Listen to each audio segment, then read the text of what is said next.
but we're talking about the roles of different instruments in a band. As a bass, my main role is just as a timekeeper. I remember taking a band camp at the August Festival with John Weisberger, a fine bassist. He said the three most important things a bass player can do is, number one, keep a steady beat. Number two, keep a steady beat. And number three, keep a steady beat. So that can get to be a little bit monotonous. So as we go through the different times through Fireball Male, I'm going to add a little bit each time from doing the straight 1-5 that a bass player normally does, and adding some other little fills and transitions between chords. You'll be able to see that, or hear it, I should say. And so we play leads and we play backup, and it tells you what it is. The lead is an interpretation of the melody and the chord structure, and the backup supports that. And just to give you an idea of where the solos are going to go, the first one, the banjo kicks it off, and in bluegrass music, usually that means it's going to follow the actual melody of the song. And then after that, you might play more on the implications of the melody. Personally, I like the blues, so I stick in a lot of blues later on in Fireball Male. So we all set to go?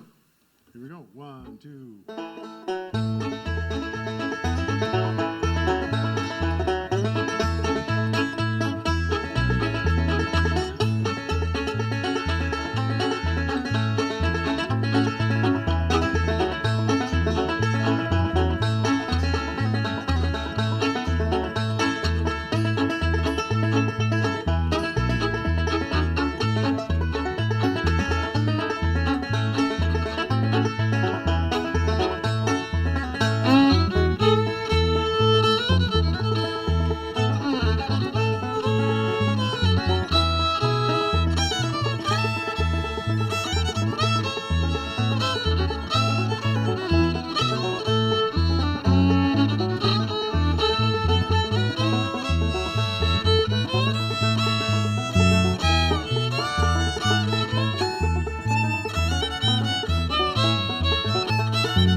Thank you. So that was Fireball Male, a classic bluegrass song. It should point out that's a two-chord song. Most bluegrass songs have at least a 1, 4, and a 5.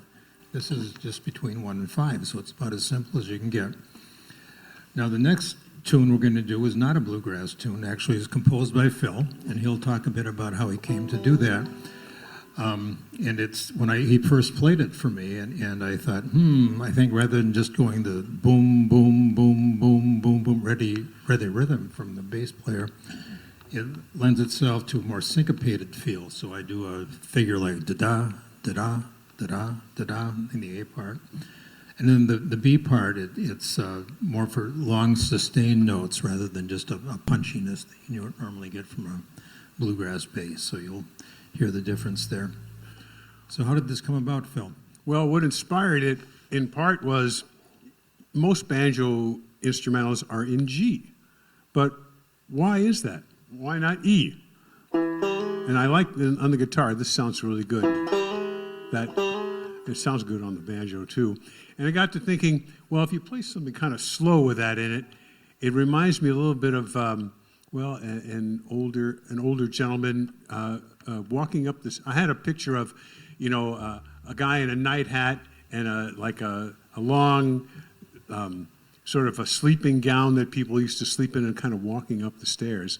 And I put it on Karen, my wife's father, and called it The Blues for Shorty. So here it goes.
Glad you like that. By the way, that tune is available on Phil's solo album, Dark Before the Storm, from a few years back. Some other great tunes on there as well. I believe the performer may have some for sale. Yeah, the performer does have some for sale. And by the way, while we're doing a commercial, we're playing tomorrow night in St. Paul at the Waldman from 6 till 7:30. It's south of Fort Road, just before you get to the High Bridge. But if you go to thewaldman.com, or I have some green forms, they're not forms, they're flyers, which tell where we're playing.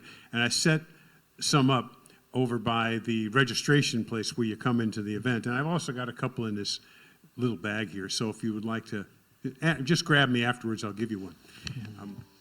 It is Waldman Brewing, by the way. It's a brew pub with Yeah. great German food and great beer. Well, we're going to play, go back to bluegrass here and play Little Maggie. And, you know, it's really, in some ways, it's modeled after the Red Allen version, the Red Allen and Frank Wakefield version of Little Maggie, which has a guitar run at the beginning of it. But we don't have a guitar player, so, but we love that stuff. So, John, show them what you do on the bass. Sure.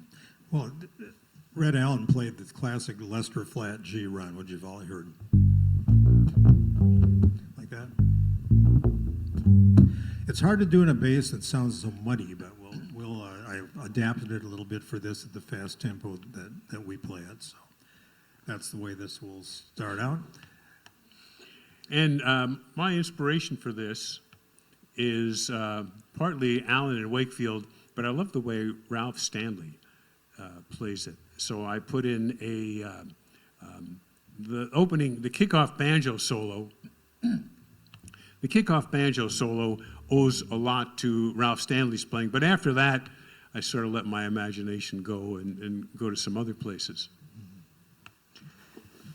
One of the things, you know, a fiddle has to do is not playing lead all the time. A fiddle's got to play backup. And I think that I've heard people say, I don't know if there's any fiddle players here, but this is somewhat applicable to other instruments too. You know, just playing offbeats backup works real well. And I've heard a lot of people say, you know, the first principle is like do no harm, like as if you're a doctor. So less is always better. Now, so that might mean in a sort of a 5 or 6 piece bluegrass band, the fiddle actually could do nothing, you know, could just sort of stay out some of the time. In a group this small, I wouldn't stay out probably any of the time. And since there's no other instrument doing sort of the offbeats, especially when Phil can't do that because he's doing a solo, that sort of falls to me. There's no mandolin or something in the band. So I try to follow a principle of keeping it real simple. It can just be offbeats with a little bit of to get the percussive part there. You can add a little bit to it by doing things like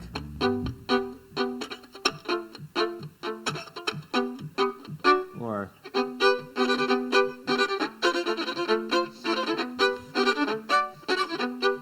things like that.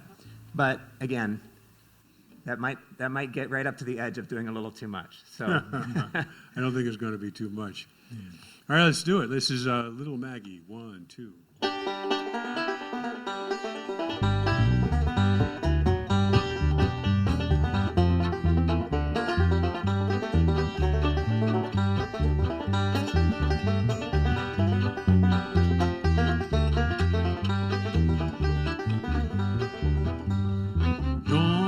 Stands little Maggie, dram glass in her hand, drinking away her troubles, courting another man.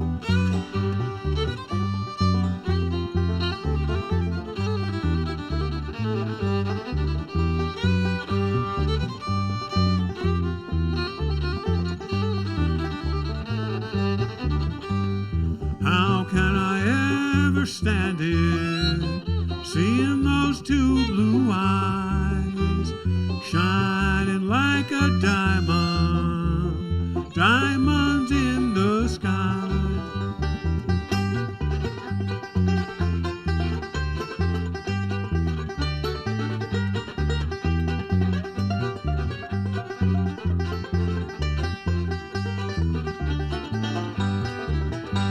Go away, little Maggie, quit hanging around my bed. Bad liquor's ruined my body, women have killed me most dead.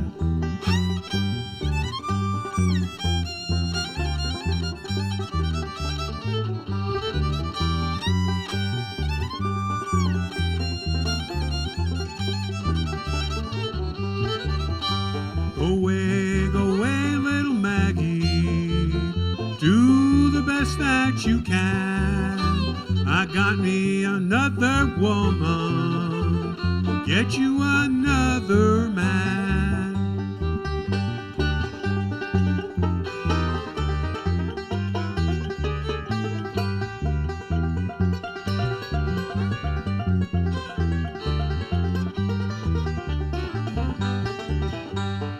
Last time I saw little Maggie sitting on the banks of the sea, 45 wrapped around her, 5-string on her knee.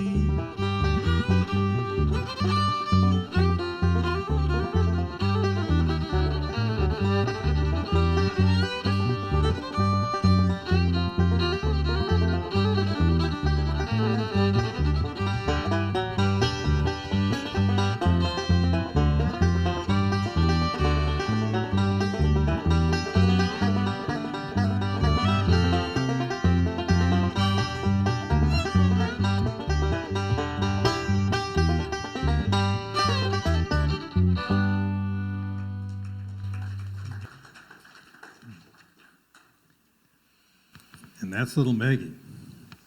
All right, that was a nice fast one. We're going to have a slow waltz now. This is a waltz from Johnny Gimbel from Texas. Johnny Gimbel played with Bob Wills, had his own group.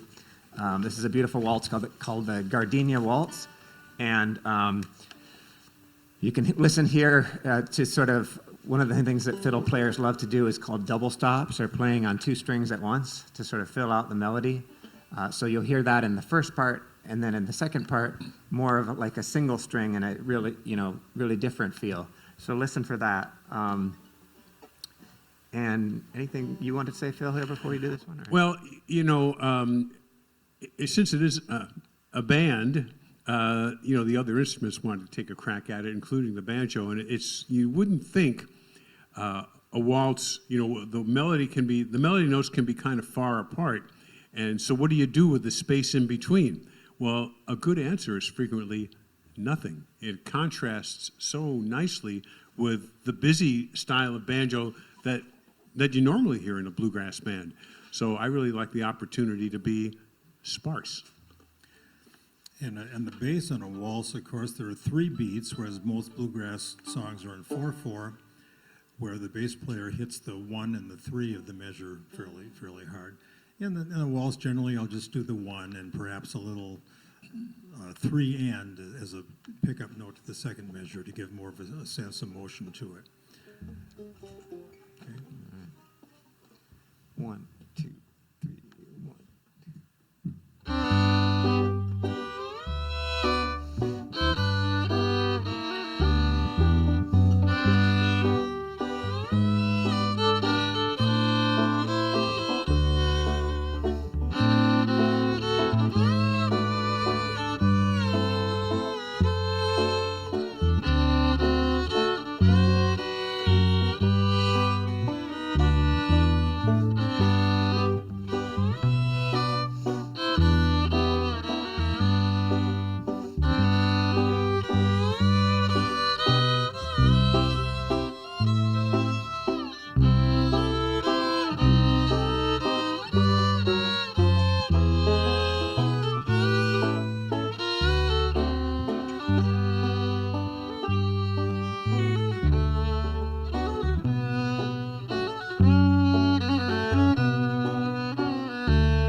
Nice job, Dick. I think so. Well, we're going to play a traditional bluegrass song, but it's always good to provide a little bit of an update and serve the evolution. This is an Earl Scruggs tune. It's called Ground Speed. I think that's some kind of an aeronautical reference. Scruggs was a pilot. And in the song, there's rooms for little musical quotes. He puts a little bit of Mary Had a Little Lamb in it. So I thought, we can play something other than Mary Had a Little Lamb. And so you'll hear the update and the Eclectics take on Ground Speed.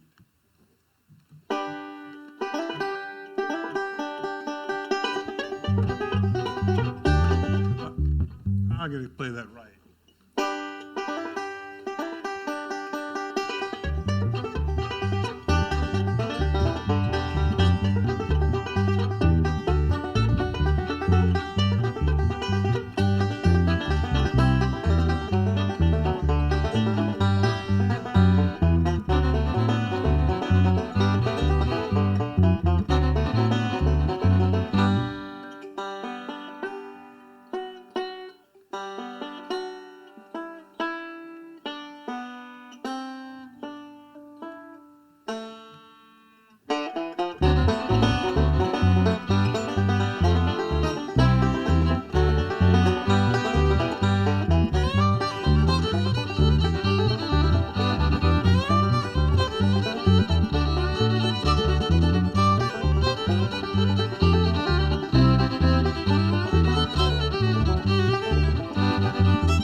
I think everyone could tell that Nick is not just a fiddler, he is a violinist.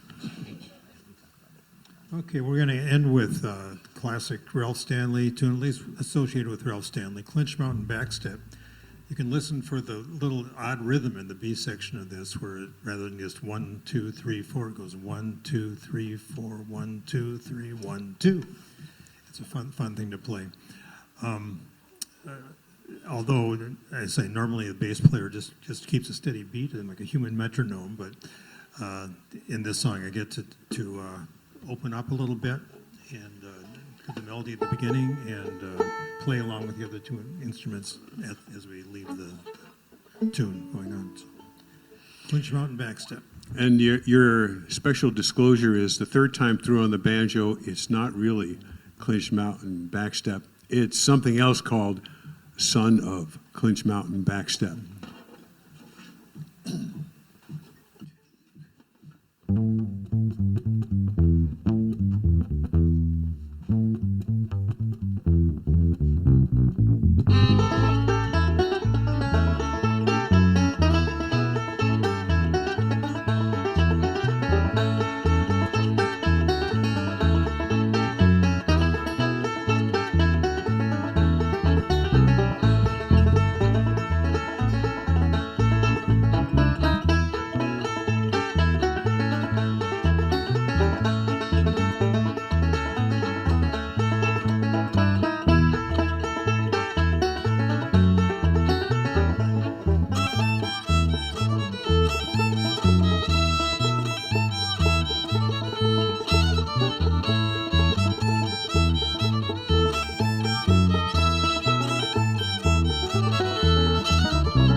Thank you very much. We're the Eclectics, and like I said, we're playing at the Waldman Brew Pub in St. Paul tomorrow night from 6 till 7:30, and then we have something in April. I have a little flyer on that. If you want a CD, we've got those too. They're 15. So thanks very much, and enjoy the weekend.